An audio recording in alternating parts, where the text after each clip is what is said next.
విజయసాయిరెడ్డి ఇప్పుడు హిందువుల గురించి సంచలనమైనటువంటి వ్యాఖ్యలు చేశాడు. ఏంటంటే గత 2 దశాబ్దాలుగా హిందువుల్ని అటు ముస్లిమ్స్ ఇటు క్రిస్టియన్స్ చాలా మత మార్పిడులు జరిగాయి. హిందువులందరినీ కూడా మతం మారుస్తున్నారు. కాబట్టి ఈ 2 దశాబ్దాలుగా జరిగినటువంటి మత మార్పిడుల గురించి ఒక కమిటీ నియమించాలని విజయసాయిరెడ్డి అయితే మీడియా ముఖంగానే వ్యాఖ్యలు చేయడం జరిగింది. మరి గత 5 సంవత్సరాలుగా వీళ్ళ ప్రభుత్వమే ఉంది, 2019 నుంచి 24 వరకు ఏం జరిగిందో ఈయనకి స్పష్టంగా తెలుస్తుంది. ఖచ్చితంగా జగన్మోహన్ రెడ్డి హయాంలో చాలా మత మార్పిడులు జరిగాయి. అలాగే హిందువుల సొమ్ము కూడా మసీదుల్లోకి చర్చిల్లోకి వెళ్ళాయి. విజయవాడలో చాలా చర్చిలు మరమ్మతుల కోసం కూడా మన సొమ్ము ఇవ్వడం జరిగింది.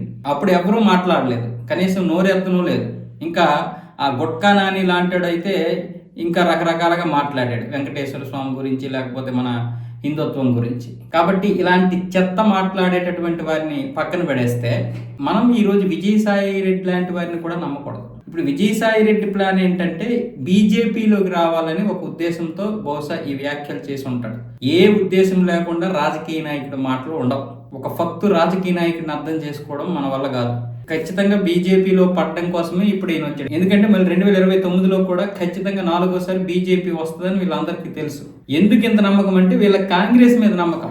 కాంగ్రెస్ ఖచ్చితంగా రాదు, మళ్ళీ 4వ సారి కూడా ఓడిపోబోతుంది. ఎందుకంటే ఆ పార్టీ విధానాలు అలాగ ఉన్నాయి. బీహార్లో ఫలితాలు ఆ విధంగా వచ్చాయి. కాబట్టి ఇక కాంగ్రెస్ ఓడిపోతే వచ్చేదేంటి? బీజేపీ అభివృద్ధిలో ముందుకు వెళ్తుంది.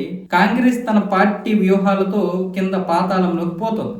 ఏ విధంగా చూసినా ఒక 10% దగ్గరికి వెళ్ళాల్సినటువంటి బీజేపీ 30-40% గెలుస్తుందంటే అది కాంగ్రెస్ వైఫల్యమే. అందుకే ఈ నాయకులందరూ ఇప్పుడు మళ్ళీ యూటర్న్ తీసుకుని బీజేపీలోకి రావడానికి ప్లాన్ చేస్తున్నారు. వీళ్ళు బీజేపీలోకి వచ్చిన తర్వాత మళ్ళీ మామూలే, వాళ్ళ రాజకీయ పబ్బాలు, వాళ్ళ ప్రయోజనాలు తప్ప మరి ఇంకేమీ ఉండవు.